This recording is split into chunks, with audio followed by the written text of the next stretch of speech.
Welcome back. As hurricane season rages on, with Hurricane Debbie cutting through the Carolinas this week, Managing Director of the Disaster Risk Management Authority, Aaron Sargent, is speaking on the authority's long-term goals. The director says that disaster efforts must be increased to protect the livelihoods of citizens, and climate change has increased the strength of developing storms. As the primary disaster management agency of the Bahamas, we are responsible for the development and coordination of national disaster management planning and efforts covering all stages of the disaster cycle. Mitigation, which is lessening the impact of storms through disaster risk reduction, planning and providing long-term solutions backed by data and technology. Preparation, collaborating with government and private sector partners to ensure readiness of all responders and equipment and supplies in disasters.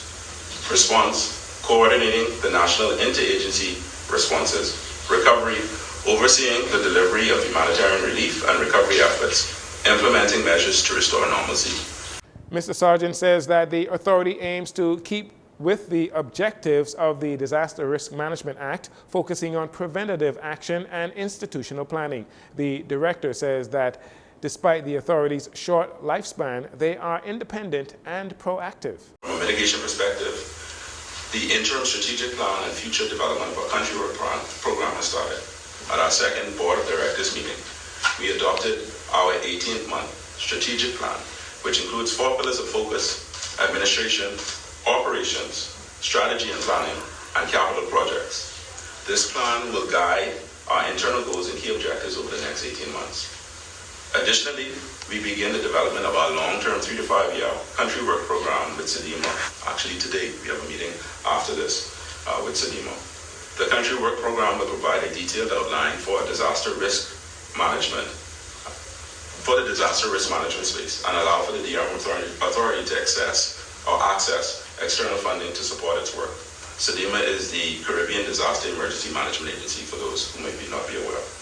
The authority also plans to construct shelters across the country built to withstand winds up to 200 miles per hour. 6 shelters will be constructed, and the first shelter on Abaco expected to be completed by the end of this year. Despite pushback from certain circles, including the official opposition, some unions, and the Bahamas Constitution Party, the Davis administration seems determined to forge ahead with its comprehensive energy reform with strategic partnership with Pike Corporation and its subsidiary Island Grid Solutions. While speaking at a recent PLP Women's Branch meeting, the minister responsible for energy, JoBeth Kobe Davis, says energy reform is a priority and that she and the Davis administration will not be distracted. Mrs. Kobe Davis maintains that the new Bahamas Power and Light deal will make a difference in the lives of Bahamians, Bahamian homeowners, and business owners as well, in a positive and impactful way. Island Grid Solutions is charged with improving transmission and distribution of energy throughout the Bahamas, resulting in fewer power outages from load shedding and a reduction in the cost of electricity as well. And finally, the latest on Team Bahamas from the Olympic Games. Devon Charlton has made it to the finals of the women's 100-meter hurdles. She was second in her semifinal heat with a time of 12.50 seconds, which makes her the 7th fastest qualifier into the finals. For Charlton, the world record holder in the 60-meter hurdles, it is her 2nd consecutive appearance in the Olympic finals for the 100-meter hurdles.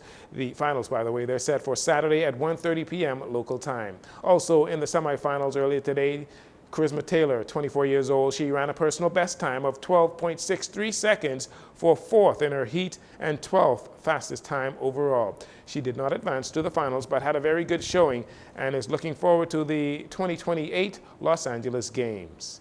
And that'll do it for your JCN Evening News. Once again, I'm Jarino Saunders. It's been a pleasure to have you join us. This segment of the news has been brought to you by Sun Oil Limited.